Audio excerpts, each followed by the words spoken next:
भीष्म पर्व, श्रीमद् भगवद गीता पर्व, विंशोध्याय, दोनों सेनाओं की स्थिति तथा कौरव सेना का अभियान।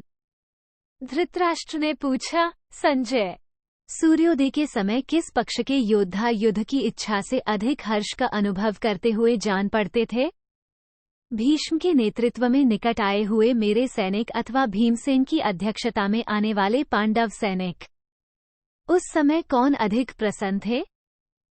चंद्रमा, सूर्य और वायु किनके प्रतिकूल थे? किनकी सेना की ओर देखकर हिंसक जंतु भयंकर शब्द करते थे?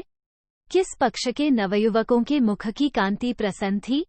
ये सब बातें तुम मुझे ठीक ठीक बताओ। 2 संजय बोले, नरेंद्र, दोनों ओर की सेनाएं समान रूप से आगे बढ़ रही थीं। दोनों ओर के व्यूह में खड़े हुए सैनिक हर्ष से उल्लसित थे। दोनों ही सेनाएं वनश्रेणियों के समान आश्चर्यरूप प्रतीत होती थीं और दोनों ही हाथी, रथ एवं घोड़ों से भरी हुई थीं। 3 भारत, दोनों ओर की सेनाएं विशाल, भयंकर और दुस्सह थीं, मानो विधाता ने दोनों सेनाओं को स्वर्ग की प्राप्ति के लिए ही रचा था। दोनों में ही सत्पुरुष भरे हुए थे। 4 आपके पुत्र कौरवों का मुख पश्चिम दिशा की ओर था और कुंती के पुत्र उनसे युद्ध करने के लिए पूर्वाभिमुख खड़े थे। कौरव सेना दैत्यराज की सेना के समान जान पड़ती थी और पांडव वाहिनी देवराज इंद्र की सेना के तुल्य प्रतीत होती थी। 5 पांडव सेना के पीछे की ओर से हवा चल रही थी और आपके पुत्रों की ओर देखकर हिंसक जंतु बोल रहे थे। आपके पुत्र की सेना में जो हाथी थे, वे पांडव पक्ष के गजराजों के मदों की तीव्र गंध नहीं सहन कर पाते थे। दुर्योधन कमल के समान कांति वाले मदस्रावी गजराज पर बैठकर कौरव सेना के मध्य भाग में खड़ा था।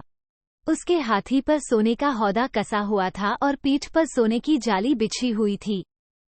उस समय बंदी और मागधजन उसकी स्तुति कर रहे थे। 7 उसके मस्तक पर चंद्रमा के समान कांतिमान श्वेत छत्र तना हुआ था और कंठ में सोने की माला सुशोभित हो रही थी।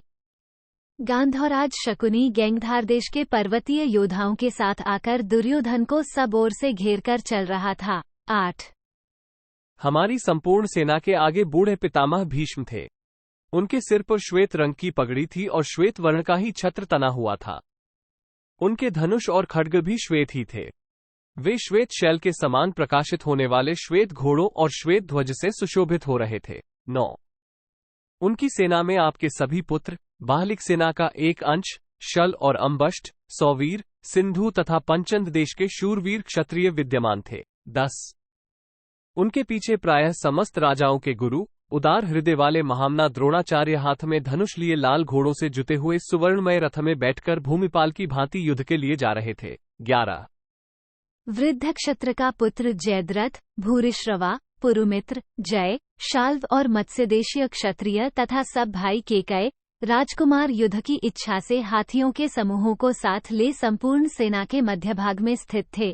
12 महान धनुर्धर और विचित्र रीति से युद्ध करने वाले गौतम वंशीय महामना कृपाचार्य गुरुतर भार ग्रहण करके शक, किरात, यवन तथा पल्लव सैनिकों के साथ कौरव सेना के बाएं भाग में होकर चल रहे थे। 13 हाथ में हथियार लिए सुशिक्षित सुराष्ट्र देशीय वीरों तथा वृष्णि और भोजवंश के महारथियों द्वारा पालित विशाल सेना कृतवर्मा द्वारा सुरक्षित होकर आपकी सेना के दाहिने भाग से होकर युद्ध के लिए यात्रा कर रही थी। 14 या तो हम अर्जुन पर विजय प्राप्त करेंगे अथवा हमारी मृत्यु हो जाएगी, ऐसी प्रतिज्ञा करके 10,000 संक्षिप्तक रथी तथा बहुत से अस्त्रव्यता त्रिगत देशीय शूरवीर जिस ओर अर्जुन थे उसी ओर जा रहे थे। 15 भारत, आपकी सेना में 1 लाख से अधिक हाथी थे।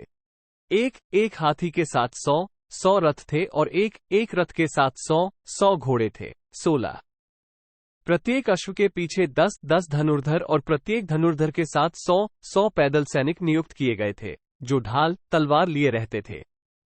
भरत नंदन, इस प्रकार भीष्म जी ने आपकी सेनाओं का व्यूह रचा था। 17 शांतनुनंदन सेनापति भीष्म प्रत्येक दिन मानुष, देव, गांधर्व और आसुर प्रणाली के अनुसार व्यूह रचना करके सेना के अग्रभाग में स्थित होते थे।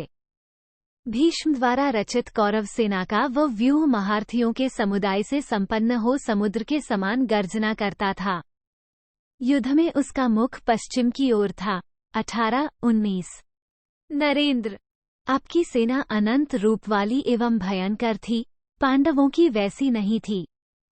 परंतु मैं तो उसी सेना को विशाल और दुर्जय मानता हूँ, जिसके नेता साक्षात भगवान श्री कृष्ण और अर्जुन हैं। 20 इति श्रीमहाभारते भीष्मपर्वणि श्रीमद्भगवद्गीतापर्वणि सैन्यवर्णे विंशोऽध्यायः। 20 इस प्रकार श्री महाभारत भीष्म पर्व के अंतर्गत श्रीमद् भगवद्गीता पर्व में सैन्य वर्ण विषयक 20वां अध्याय पूरा हुआ। 20